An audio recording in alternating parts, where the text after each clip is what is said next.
উফ, গরম খিচুড়ি, আহ, আবার ভুনা খিচুড়ি, কি যে মজা! তো বন্ধুরা, ভুনা খিচুড়ি খেতে কার না ভালো লাগে। আজকে আমি আপনাদেরকে অনেক সহজভাবে ভুনা খিচুড়ি রান্না করা শেখাবো। তো আমার চ্যানেলটি সাবস্ক্রাইব করে আমার পাশে থাকুন এবং পাশে থাকা বেল আইকনটি অন করে দেবেন। ভুনা খিচুড়ি রান্নার জন্য কড়াইটি গরম হওয়ার পর আমি তেল দিয়ে দিলাম। অবশ্যই কড়াইটি গরম হওয়ার পর তেল দিতে হবে, নয়তো বা তেলটি ফুটাফুটি করবে আর কি।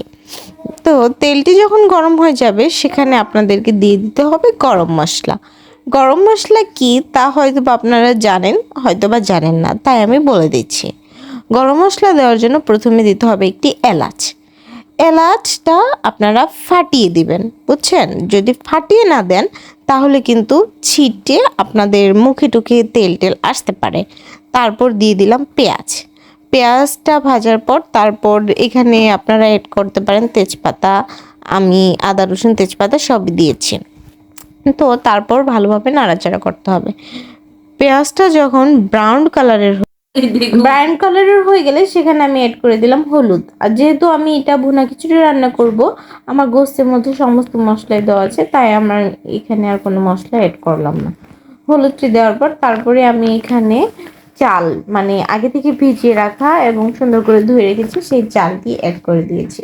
এখানে আমি 1 কেজি গরুর মাংসের জন্য হাফ কেজি চাল ব্যবহার করেছি। আপনারা আপনাদের মেজারমেন্ট অনুযায়ী ব্যবহার করবেন, আর চেষ্টা করবেন যে গোস্তের পরিমাণের থেকে যেন চালের পরিমাণটা কম হয়, তাহলে আর কি মজা হয়। তারপর আমি লবণ দিয়ে দিলাম। লবণ দেওয়ার পর ভাজবো, অনেক কিছুক্ষণ ভাজবো। ভুনা খিচুড়ি বা পোলাও বা বিরিয়ানি সব ক্ষেত্রেই কিন্তু চাল ভাজাটা অনেক ইম্পর্টেন্ট। আপনার চাল ভাজাটা যত ভালো হবে তত আপনার খিচুড়িটা ঝরঝরে হবে। তো আমি সুন্দর করে ভেজে নিলাম, অনেকক্ষণ নাড়াচাড়া করে ভেজে নিলাম। ভেজে নেওয়ার পর আমি সেখানে পানি অ্যাড করে দিলাম। আমি গরম পানি অ্যাড করে দিয়েছি, আপনারা চাইলে ঠান্ডা পানিও অ্যাড করে দিতে পারেন। তারপর ফিরে আসলাম 10 মিনিট পর। যখন এই পর্যায়ে চলে এসেছে তখন আমি গোস্ত, আগে থেকে রান্না করে রাখা গোস্ত অ্যাড করে দিলাম।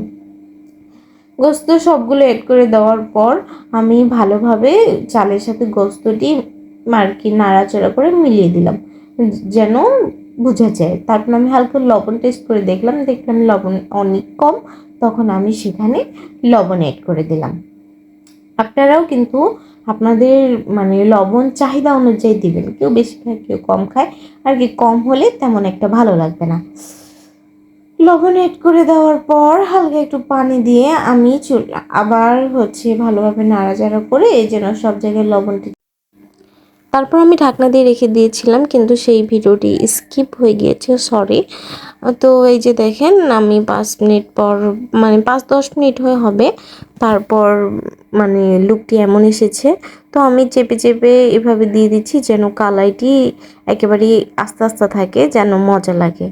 তো তারপর এই যে আমি ঢাকনা দিয়ে রেখে দিয়েছিলাম, একেবারে শেষ ফাইনাল লুক এমন।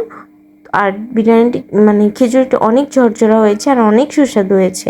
আপনারা অবশ্যই ট্রাই করবেন। আসসালামু আলাইকুম।